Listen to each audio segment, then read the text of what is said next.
Sometimes neglectful parents make it necessary for kids to figure out everything on their own, how to get by, how to get their needs met, how to stay safe. If you grew up like this, I'm going to guess it's been hard for you to recognize who among the people you know really has your best interest at heart. And this shows up as relationships where someone mistreats you, but you stay. Maybe you even keep saying how grateful you are to have anyone at all, to be there for you. And this wound of neglect can also show up as a strange inversion, where in the past you took care of everything for yourself, but once you bond with a partner, no matter how aloof or unavailable they are, you keep wanting to take care of everything for them. My letter today is from a woman I'll call May, and she writes, "Dear Anna, I'm 40 years old, and after discovering your channel, I realize I suffer from CPTSD. All right, I've got my fairy pencil. I'm going to circle things that May is telling us about herself that I want to come back to on a second reading, but let's read through and see what's going on. She says, I left home at 12 years old. You see why I had to read this letter, 12 years old. My mom is a narcissist, and I also didn't learn about this until 2 years ago. She always put me down when I was younger, wished I never lived, and still today she's gotten worse. At age 12, I left home because her boyfriend was assaulting me, and I knew if I told her, she would not believe me. So I left home and put myself in foster care. Wow. Today, my mom still doesn't believe me. She stayed with that man years after I left. I'm so sorry. That's terrible.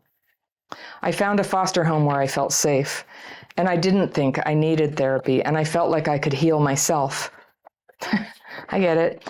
It wasn't until about a year ago I realized that I needed to go to therapy to start somewhere to see what blind spots I was missing. I was in a relationship for 12 years. He cheated on me 4 years in, and I stayed. I was hoping he would change. This is my attachment wound where I was not ready to leave yet. He treated me well, but he cheated, and it broke us. I recently met a man online. He was everything I was looking for. Whenever I hear that phrase, I always know something that wasn't what you were looking for is coming. He was everything I was looking for. He suffers from CPTSD, but for the most part of our relationship, it never was evident that he struggled from it. You would never know. And we met after a year. And we spoke on the phone every day. So I guess it was an online relationship. And a year they met and then spoke every day on the phone. He always made me feel seen and safe. Seen and safe. These are key words for you. He was always supportive. I always felt like he was my best cheerleader. He was never jealous or possessive. He never was quick to judge, but would be curious. He celebrated my silliness even when I was a brat. In the first 3 months into us talking, we had plans to meet, and everything was exciting and fine until he had a trigger right before I came. He completely shut down, but would still walk me through his emotions and let me know he will come out, and just to be patient. This was all new to me. It tested my emotions and commitment. Normally it would be such a big red flag, but I knew this was out of his control, and he did his very best to explain to me what was going on and was still very calm and supportive. It lasted for about 6 days, and we were taking baby steps to make sure his headspace was okay. I learned later he was a little insecure, but we never talked much about it because I was afraid to bring it up and afraid it was an experience he didn't want to talk about. No more episodes. We spent a lot of time together on the phone. This is always, this is how a lot of difficult situations start out, is a relationship that isn't face to face. There can be a lot of problems hidden behind all that. About a year into our conversation, I spent 10 days with him in his hometown. We stayed in separate spaces across the way from each other. We were not intimate. We did have a small kiss. I was nervous and scared, and he supported it. Never made me do anything I didn't want to do. We caught COVID in the first 3 days of my stay, but it showed me how we took care of each other and made the best of the worst situation. I can see that. There was a lot of attraction on our part, but we kept it PG. We care about each other a lot. 2 months later, right before my birthday, we had plans to meet, but something happened and it triggered him, and this time he said it was worse. It's been 3 months and I felt like I was ghosted. 3 months, okay. He sent a few messages here and there when I tried to reach out. He said he wasn't doing well. He's a broken person and he needs to learn how to crawl before he walks in this regard. Okay, that is what he tells you about himself. He said he's sorry he fell apart on me. He asked me to stop messaging or try to call because the notifications caused him instant collapse and they're a reminder of how much he failed me. We went from a loving relationship with great communication to complete ghosting. Wow. My heart has been shattered. It tested me. It got me reading more into CPTSD so I can better understand him. Wah-uh, there's your red flag. And in return, I found out I have a lot of the trauma too. Yes, you do. You have an extraordinarily traumatic backstory. Over the year, he has made me such a better person. I am more self-aware and I'm rewiring old habits that never served me because he showed me a better way. He was patient, and I never felt so seen and loved before. He encouraged me to go to therapy so I can better understand how I perceive life. I wish I could be there for him. I wish I could be his safe place. I felt the trigger was because maybe the pressure of us becoming real was overwhelming for him, especially if he was not financially stable. But I wish he knew he could talk to me about it and we would figure it out. When he stopped talking and communicating back, it triggered abandonment issues for me. That's not just a trigger. He did abandon you. It's, I know what you mean, that it brought up even more than you felt about the current situation. But just to say, that's not crazy. Someone ghosted you. It sent me into overthinking and obsessing about what I could have done better. It sent me at times thinking I'm not good enough, and I always chose the wrong person. Yeah. That's what ghosting does, huh? It's a very hurtful thing to do. I really want to fly to see him just to show up and just give him a hug and let him know I got him. We would figure it out. But a part of me says if he loved you, he wouldn't want the risk of losing you. But another part says it's not in his control that the trauma is overwhelming for him and he's doing his best. I battle by asking myself if I should surprise and show up. No, just no. I'll just cut to the chase on that one. You should not. He has said, please don't. Would the trauma be so bad that it would send him to collapse and shut the door in my face? Or would he be happy to see me but still can't communicate? He's not a cheater. He's not seeing another person. He's isolated and he does keep to himself. The reason why I believe he's not a cheater or has someone else was when we first started talking as friends, he told me that he was talking to someone else and he just ended it with her the night before because he felt like he was developing feelings for me. We were not flirty. We were just friends. He didn't have to tell me that. I would have never known. I respected that because my ex would have never done that. He also said a few times that he would never do that to me. He's been cheated on before and he would die before he would do that. His family knows about me, but we have never met. When the guy and I met for the first time, I was still unsure where we were headed, so I didn't want to do that. And then we got sick. I trust him and I trust his words. I trust that he's really dealing with the trauma. He did say he started therapy and he started making some changes and he feels he could hold a conversation and promised to call. He also said that this has all been very embarrassing and the reason why it has been so hard for him to reach out. I wish he knew he was safe with me. I would protect his feelings. I feel like I would never find someone who connects with me on this level. And because things stopped so abruptly without a clear explanation, I can't let go. I've been working on myself and my emotions to better understand where it all stems from. Have you been though? Did you go to a therapist? Or are you doing it by yourself? It says, please help me. Why do I feel like this is worth the wait? Is it just my trauma tricking me? My heart can't heal. Okay, Amy, I really feel for you. I'm going to take you at face value that you guys really do have this close friendship that's handled mostly by phone, that doesn't tend to deepen when you're there in person together. And the one time you were together, there was the whole COVID episode. But I think it's interesting that there was just a tiny kiss. So I think the main thing I want you to see here is that as much as he is a friend to you and has been caring to you and it's helped you to become a better person, which is a good sign, he told you flat out what's going on. He's a broken man, he said. He can't handle this. And so as you're trying to figure out, is he just saying that? Is he not into you, or is he into you, but actually is it what he says? Let's assume that it is what he says, and he does think you're great, but he's ashamed because he cannot handle a relationship.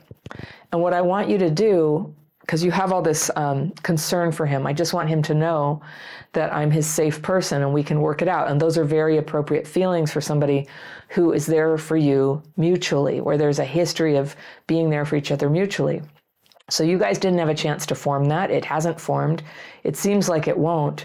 I would just say, for anybody, if you're dating somebody and they ghost you like that, like stop talking to you for months and can't give you an adequate explanation, that would disqualify them from being a good person for you.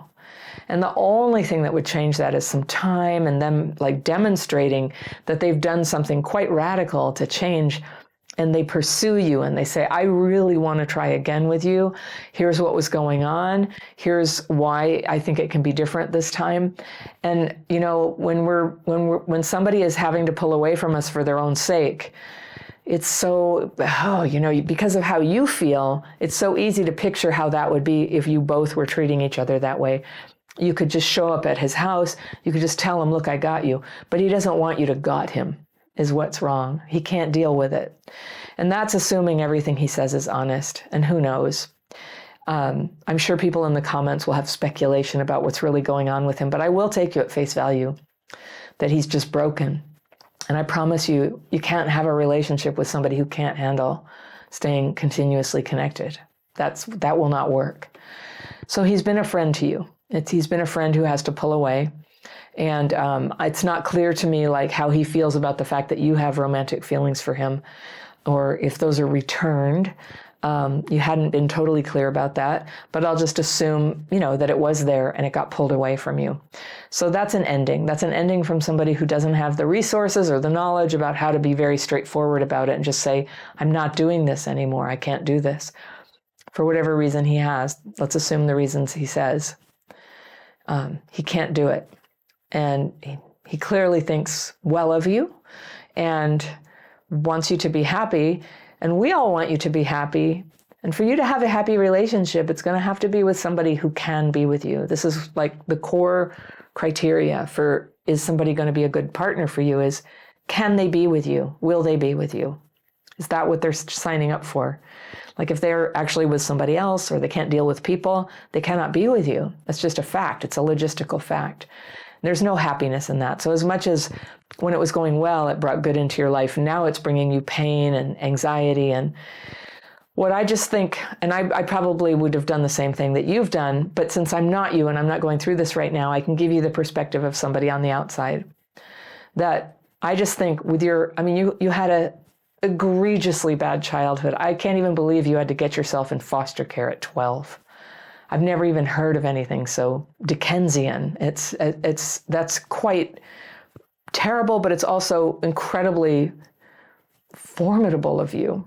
You clearly are a very strong person, but you had to crap fit all your life. You had to fit yourself to situations where you didn't have love and everything was on you. And so of course your mind is like, I will fix this. I will come to you. I'll give you the feeling. And I just want to sort of bring your attention how the feeling that you want him to have is a feeling that you also need. You need that. You need to feel safe. You need to feel that he's got you or someone's got you, and that it's okay, that you're not going anywhere, that they're not going anywhere. You need that. And so neglected people, myself included, we try out that thing. It's like, how about I give the thing that I need so badly? And what's interesting is when you say you want to be there for him, you want him to be okay, I don't hear the acknowledgement there, which is okay, but I assume it's true, like you need it too.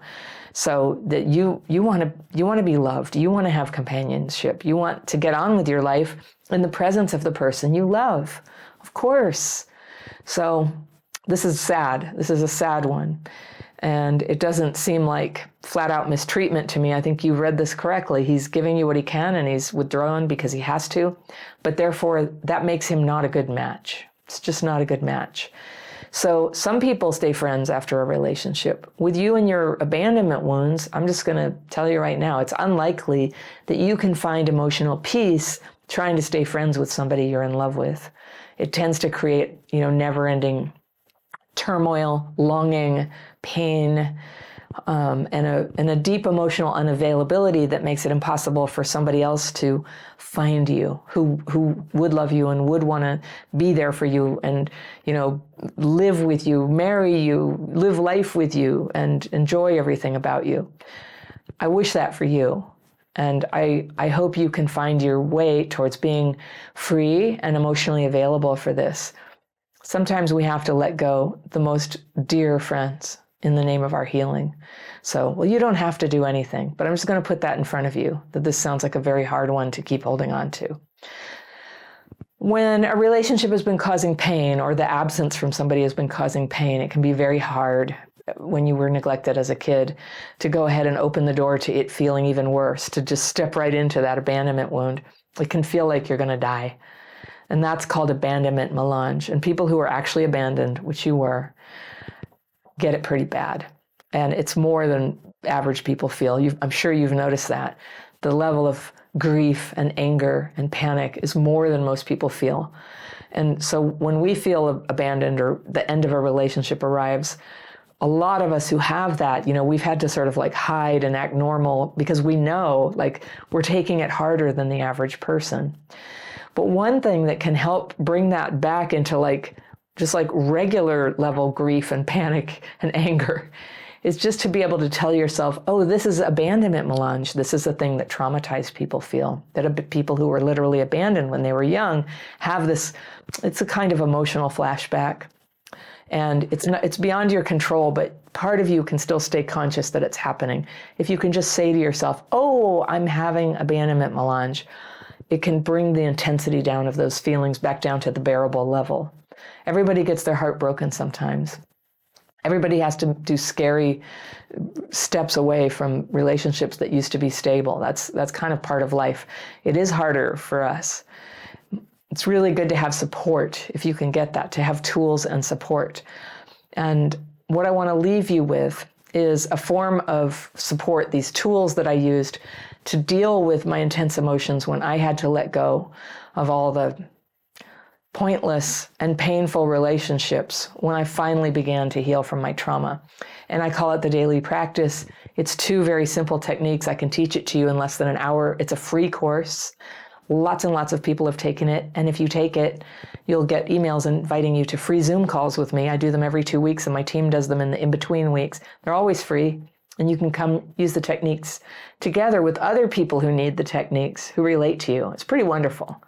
So if you want to sign up for that, you can do that right there, and I will see you very soon.